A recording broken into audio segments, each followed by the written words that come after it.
थंडी सुरू झाली की प्रत्येकाच्या घरात आवर्जून बनतात हे डिंकाचे लाडू। अगदी खायला पौष्टिक आणि हेल्दी सुद्धा असतात आणि आज आपण तेच बनवणार आहोत। अगदी साखर आणि गुळाचा वापर न करता हे डिंकाचे लाडू आज आपण बनवणार आहोत। तर सगळ्यात आधी बघूयात आपण यामध्ये कोणकोणते ड्रायफ्रूट वापरणार आहोत। तर इकडे मी काजू घेतले आहेत, खारीक घेतली आहे, बदाम आहे, मखाणे घेतले आहेत थोड्या प्रमाणामध्ये, पिस्ता, अक्रोड आणि डिंक सुद्धा घेतला आहे आणि थोड्या प्रमाणामध्ये खोबरं सुद्धा आहे। आणि आपण इथे गुळाचा आणि साखरेचा वापर नाही करणार, त्यामुळे मी इथे खजूर घालत आहे। तर सगळ्यात आधी एका पॅन मध्ये 2 चमचे साजूक तूप घाला।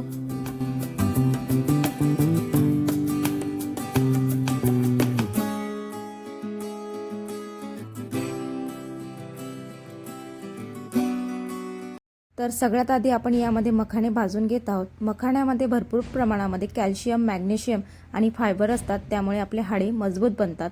तर थोड्या 1-2-3 मिनिटांसाठी हे मखाणे आपण छान असे रोस्ट करून घेऊयात। त्यानंतर परत 2 चमचे साजूक तूप घाला आणि सर्व ड्रायफ्रूट भाजून घ्या।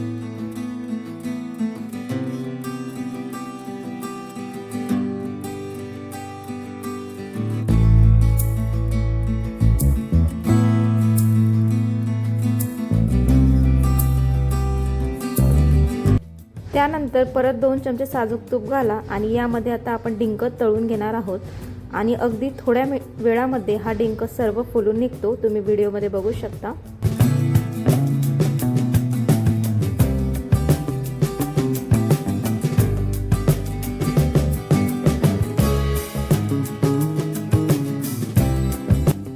अगदी लास्टला आपण यामध्ये खजूर भाजून घेणार आहोत तुपामध्ये।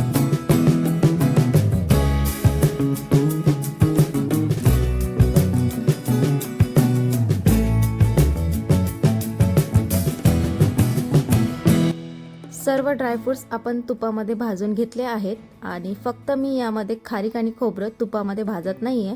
तर सगळ्यात आधी मिक्सरमध्ये आपण याची पेस्ट करून घेऊयात। अगदी बारीकही नको आणि जाडसरही नको, अशी ही मीडियम पेस्ट आपण करून घेऊयात। तर त्याचबरोबर आपण एक एक करून ड्रायफ्रूटचे सुद्धा पेस्ट यामध्ये करून घेणार आहोत। तुम्ही व्हिडिओमध्ये बघू शकता।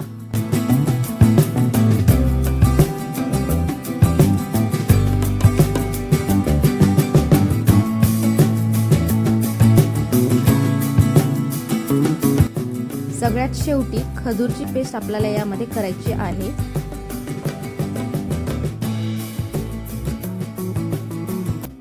सर्व पेस्ट रेडी आहे आणि आता या पेस्ट मध्ये आपण सगळ्यात लास्ट खजूर ऍड करणार आहोत। मोठंसं पातेलं किंवा मोठंसं ताट घ्या आणि यामध्ये आता मी सर्वात लास्ट ही पेस्ट ऍड करते खजूरची आणि अगदी हाताच्या साहाय्याने व्यवस्थित असं मिक्स करून घ्या, कारण की आपण याचे लाडू वळणार आहोत, त्यामुळे खजूर प्रत्येक ठिकाणी मिक्स झाला पाहिजे प्रॉपर असा। तुम्ही व्हिडिओमध्ये बघू शकता। छान असा हाताच्या साहाय्याने याला मिक्स करून घ्या।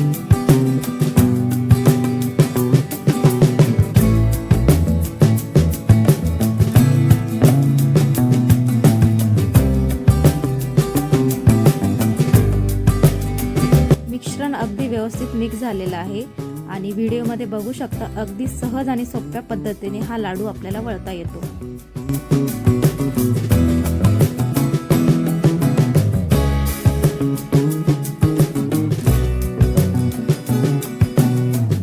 अगदी सहज हा लाडू वळला गेलेला आहे आणि तुम्ही व्हिडिओमध्ये बघू शकता अगदी हेल्दी आणि पौष्टिक हे लाडू आपले रेडी आहेत। आणि हा संपूर्ण ब्लॉग तुम्हाला जर आवडला असेल तर नक्की व्हिडिओला लाईक करा आणि आत्तापर्यंत तुम्ही माझ्या चॅनलला सबस्क्राईब केले नसेल तर सबस्क्राईब करायला मात्र विसरू नका। अशाच नवीन व्हिडिओसाठी परत भेटूयात पुढच्या ब्लॉगमध्ये।